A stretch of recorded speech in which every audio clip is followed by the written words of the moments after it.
25 जून 1975 की रात सत्ता के नशे में चूर एक सरकार ने पूरे देश को जेल में बदल दिया था। लोकतंत्र की आत्मा को कैद कर दिया गया था। प्रेस की आज़ादी को कुचला गया। न्यायपालिका पर दबाव बनाया गया और हजारों देशभक्तों को बिना अपराध जेल में ठूंस दिया गया। ये बातें उत्तर प्रदेश के उप मुख्यमंत्री ब्रजेश पाठक ने बुधवार को मेयो इंस्टीट्यूट सफेदाबाद बाराबंकी में आयोजित प्रेस वार्ता के दौरान कही। उन्होंने आपातकाल को स्वतंत्र भारत का सबसे काला अध्याय बताया। आज भारत की राजनीति के लिए 25 जून बहुत ही दुखद और कष्टकारी दिन रहा है। आज ही की तारीख को 1975 में कांग्रेस पार्टी ने देश में आपातकाल लागू करते हुए संविधान को पूरी तरह से ध्वस्त करने का काम किया था। संवैधानिक अधिकारों की हत्या हो गई थी। नागरिक अधिकार पूरी तरह से सस्पेंड कर दिए गए थे। दैहिक आज़ादी पर प्रतिबंध लगा दिया गया था। प्रेस का गला घोट दिया गया था। सबसे बड़ी बात यह थी, भारत की आज़ादी के मात्र कुछ वर्षों के बाद कांग्रेस पार्टी के नेता ने सिर्फ अपनी कुर्सी को बचाने के लिए माननीय उच्च न्यायालय के निर्णय से अपने को बचाने के लिए देश पर आपातकाल थोपने का काम किया था। और ये वो दौर था जब युवा भारत तेजी से आगे बढ़ने के लिए पांव पसार रहा था।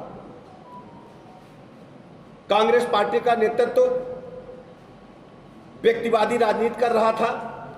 उनको देश से, समाज से कोई लेना देना नहीं था।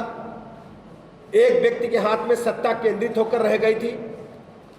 किसी भी पद पर न चुने जाने के बावजूद उस समय सत्ता का केंद्र एक ऐसा व्यक्ति बनकर के बैठा था जो अपने आप को तत्कालीन प्रधानमंत्री का पुत्र कहता था।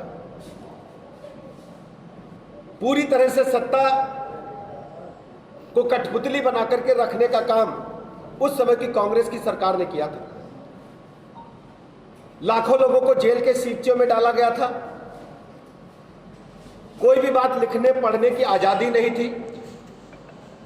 इवन देन हम कह सकते हैं यदि किसी के पास उस समय कांग्रेस पार्टी की खिलाफत करने का कोई भी एक मुंह से शब्द भी निकल जाता था, उन्हें जेल की सीटों के पीछे डाल दिया जाता था। और आपातकाल में जेल बंदियों के साथ जो हमारे उस समय के बंदी थे मीसा DIR में, उनके जेलों में नाखून तक निकाल लिए गए थे। बर्बरता की सारी हदें कांग्रेस पार्टी के नेतृत्व में उस समय करने का काम किया गया था। आज ऐसे काले दिन पर हम पूरे देशवासियों, प्रदेशवासियों के बीच में जाकर के भारतीय जनता पार्टी के कार्यकर्ता जन जन को कांग्रेस पार्टी के कुकृत्यों को बताने का काम कर रहे हैं। कांग्रेस पार्टी ने कभी भी राष्ट्र प्रथम को महत्व को नहीं समझा है। कांग्रेस पार्टी ने कभी भी देश हित में काम नहीं किया है। कांग्रेस पार्टी ने कभी भी भारत माता के हित में काम नहीं किया है। केवल व्यक्ति के हित में, वो भी स्वयं नेता अपने हित में काम करता था, अपना पेट भरने के लिए काम करता था। उन्हीं कुकृत्यों की जानकारी लगातार युवा पीढ़ी को देने के लिए भारतीय जनता पार्टी के नेतृत्व ने तय किया है। हम जन जन को इस 25 जून के काले अध्याय को